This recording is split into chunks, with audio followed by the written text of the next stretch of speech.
DAV police public school police line Panipat की हिंदी पाठशाला में आज हम पढ़ेंगे पाठ 17 काकी। काकी सियाराम शरणगुप्त जी द्वारा लिखित एक कहानी है। इस कहानी में उन्होंने शामू नाम के एक बच्चे के बारे में बताया है जिसकी माँ मर जाती है और उसकी माँ के मरने के बाद उस बच्चे की क्या हालत होती है, किस तरह से वह अपनी माँ को भगवान के घर से वापस लाना चाहता है, इन सब बातों का जिक्र इस कहानी में किया गया है। आइए कहानी पढ़ते हैं। उस दिन बड़े सवेरे शामू की नींद खुली तो उसने देखा घर भर में कोहराम मचा हुआ है। कोहराम यानी रोना, कि घर में सब लोग रो रहे थे और शामू की माँ को नीचे से ऊपर तक एक सफ़ेद कपड़ा उड़ाकर एक भूमि पर लेटा रखा था। उसके चारों ओर लोग घेरा बनाकर बैठे थे और बड़े करुण स्वर में विलाप कर रहे थे, यानी रो रहे थे। लोग जब उसकी माँ को शमशान ले जाने के लिए उठाने लगे तो शामू ने बड़ा उपद्रव मचाया। उपद्रव यानी उत्पात, उधम मचाया। लोगों के हाथों से छूटकर वह माँ के ऊपर जा गिरा। बोला, काकी सो रही है, इसे इस तरह उठाकर कहाँ लिए जा रहे हो? मैं इसे न ले जाने दूंगा। लोगों ने बड़ी कठिनता से उसे हटाया। काकी के अग्नि संस्कार में भी वह ना जा सका।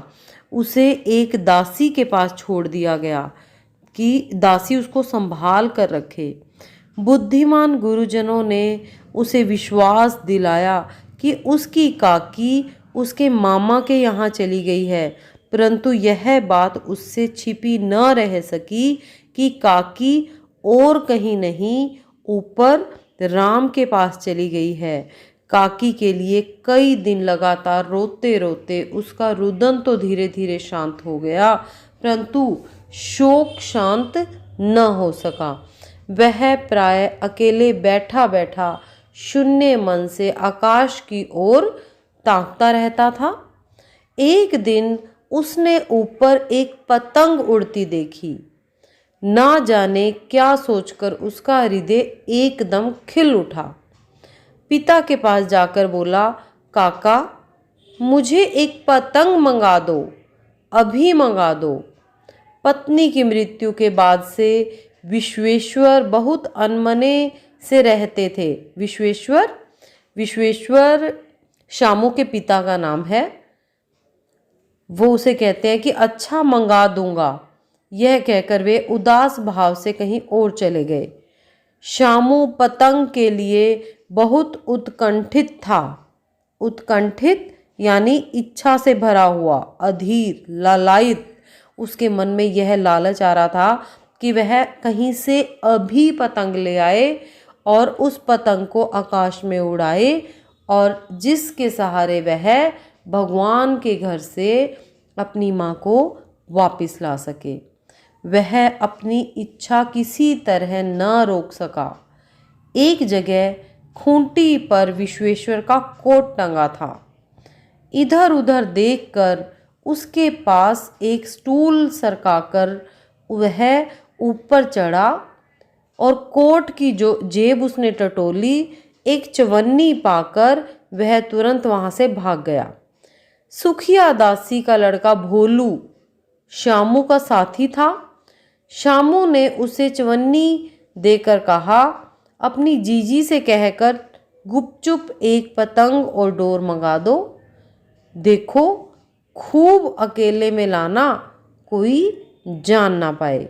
शामू से कहता है। पतंग आई। घर के एक अंधेरे कमरे में उसमें डोर बांधी जाने लगी। शामू ने धीरे से कहा, भोला किसी से ना कहे तो एक बात कहूँ?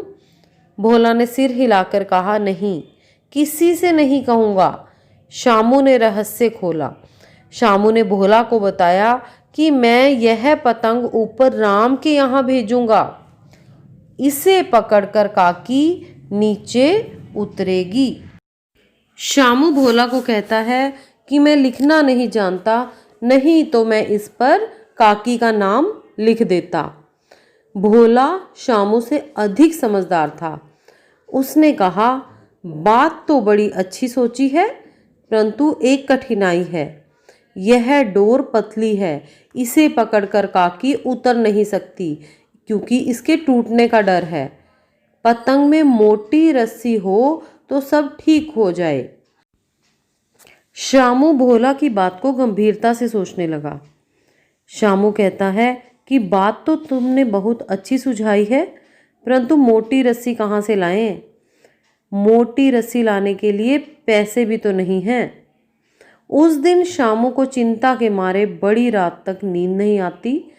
पहले दिन की ही तरकीब से दूसरे दिन फिर उसने पिता की कोट से 1 रुपया निकाला और ले जाकर भोला को दे दिया। उसने कहा, देख भोला, किसी को मालूम ना होने पाए, अच्छी अच्छी 2 रस्सियाँ मंगा दे।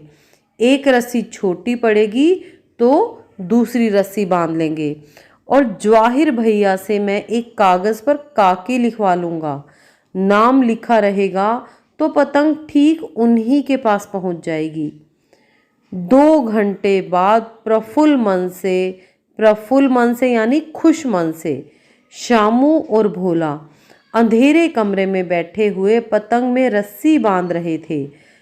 अकस्मात उग्र रूप धारण किए हुए विश्वेश्वर शुभ कार्य में विघ्न की तरह वहां आ घुसे। अकस्मात यानी अचानक, उग्र यानी भयानक रूप धारण किए हुए, विघ्न डालने यानी बाधा डालने कि अचानक गुस्से में बाधा डालने के लिए विश्वेश्वर शामू के पिता वहां आ पहुंचे। भोला और शामू को धमका कर बोले, तुमने हमारे कोट से रुपया निकाला है? भोला डर गया और एक ही डांट में जासूस की तरह बताने लगा, शामू भैया ने रस्सी और पतंग मंगवाने के लिए निकाले थे।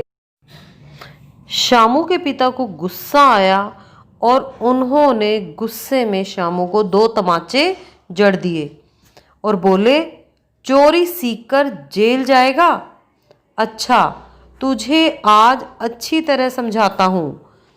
यह कहकर फिर से कई तमाचे जड़ दिए और उसकी पतंग फाड़ दी। अब रस्सियों की ओर देखकर पूछा, ये किसने मंगाई? भोला बोला, इन्होंने मंगाई थी। ये कह रहे थे कि पतंग पर रस्सी बांधकर उड़ाएंगे और भगवान के घर से काकी को वापस लाएंगे। यह सुनकर विश्वेश्वर चुप रह गया, वह दंग रह गया।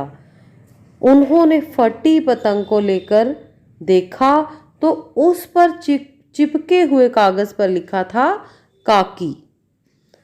अब वह समझ गया कि उसका बेटा शामू अपनी माँ को लेकर कितना दुखी है।